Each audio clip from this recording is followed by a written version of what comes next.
ఒకటి మాత్రం వాస్తవం, ఇవాళ నిజంగా చెప్పాలి అంటే ముఖ్యమంత్రి క్రిమినల్ వేస్ట్ అన్నాక మేమందరం బాధపడ్డాం. ఎందుకు?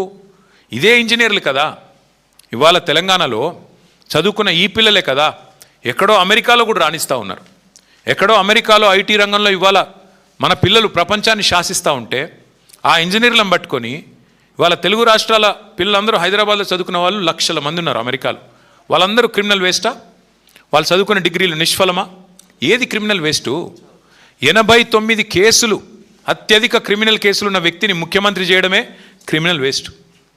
అత్యధిక క్రిమినల్ కేసులున్న వ్యక్తిని ముఖ్యమంత్రి చేయడం కాంగ్రెస్ పార్టీ తీసుకున్న నిర్ణయం, దట్ ఈస్ క్రిమినల్ వేస్ట్. అసలు క్రిమినల్ వేస్ట్ అంటే ఏంటి? రాహుల్ రేవంత్ కలిసి పంచిన గ్యారంటీ కార్డులు క్రిమినల్ వేస్ట్. రాహుల్ గాంధీ రేవంత్ రెడ్డి కలిసి ప్రకటించిన 13 డిక్లరేషన్లు, దట్ ఈస్ క్రిమినల్ వేస్ట్.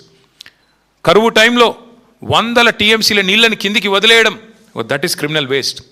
ప్రగతి భవన్ ఉండంగా రెండో Jubilee hills palace, body palace ఏదో కట్టాడు కదా 200 కోట్ల రూపాయలతో, దట్ ఈస్ క్రిమినల్ వేస్ట్. రాష్ట్రంలో గ్యారంటీలకు పైసలు లేవు, అమలు చేయడానికి డబ్బులు లేవు అంటూ బుకాయిస్తూ మరొక వైపు 200 కోట్లు ఖర్చు పెట్టి అందాల పోటీలు పెట్టడం, దట్ ఈస్ క్రిమినల్ వేస్ట్. అట్లాగే మెస్సీతో ఫుట్బాల్ మ్యాచ్ అని చెప్పి 100 కోట్లు తగలబెట్టడం, దట్ ఈస్ క్రిమినల్ వేస్ట్. కేవలం ఇవాళ బీఆర్ఎస్ నేతలను తిట్టడానికి, మా నాయకుడు కేసీఆర్ గారిని తిట్టడానికి మాత్రమే ప్రజల డబ్బుతో బహిరంగ సభలు పెట్టడం క్రిమినల్ వేస్ట్. అసలు రాష్ట్రానికి రేవంత్ రెడ్డి అనే ఒక సన్నాసిని ముఖ్యమంత్రి చేయడమే పెద్ద క్రిమినల్ వేస్ట్. ఇది వాస్తవం. ఇవన్నీ పక్కకు పెట్టి వాళ్ళ రాహుల్ గాంధీ గారు ఏదేదో మాట్లాడుతున్నాడు. నేను అడుగుతా ఉన్న, ఇంజనీర్లను ఇన్సల్ట్ చేసే అధికారం నీకు ఎక్కడిది? నీ జీవితంలో రేవంత్ రెడ్డి నాకు తెలిసి నకలు కొట్టుకే పాస్ అయిన కేసు ఇది. ఏం చదివిండో కూడా డౌటే నాకు. చదివిండా లేదా సప్లిమెంటరీ పరీక్ష పాస్ అయ్యిందా నాకైతే డౌటే. ఎందుకంటే ఆయనకి సప్లిమెంటరీ పరీక్షలు పాస్ కావడం కూడా ఆయనకి కొత్త ఏం కాదు. అసెంబ్లీలో ఓడిపోయాడు, 3 నెలల తర్వాత వచ్చిన పార్లమెంట్లో సప్లిమెంటరీలో పొరపాటున గెలిచాడు.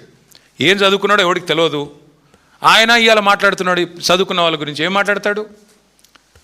ఆయనకంట తెల్ల కాగితం మీద అంట పిల్లలకి రాయడం రాదంట. నేను అడుగుతున్నా రేవంత్ రెడ్డి గారు, నువ్వు నింపగలుగుతావా నీ ఎలక్షన్ ఫారం అఫిడవిట్? ఏ ఛాలెంజ్ కంటే ఆ ఛాలెంజ్కి నేను రెడీ. నీ ఎలక్షన్ అఫిడవిట్ నింపరాయ్యా, నువ్వు చూస్తా, నీకేం చదవచ్చో ఏమొచ్చో నేను కూడా చూస్తాను. పెద్ద మాటలు మాట్లాడుతున్నాడు. జీవితంలో ఒక పోటీ పరీక్ష రాసినావా?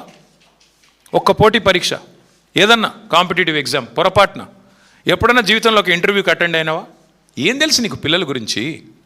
మేము కష్టపడి చదువుకున్నా. నేను కూడా జీమాట్ రాసిన, జిఆర్ఈ రాసిన, జవహర్లాల్ నెహ్రూ యూనివర్సిటీ ఎంట్రన్స్ రాసిన, ఆల్ ఇండియా ఎంట్రన్స్లో సీటు సంపాదించి పూనాలో పోయి చదువుకున్నా, అమెరికాలో పోయి చదువుకున్నా.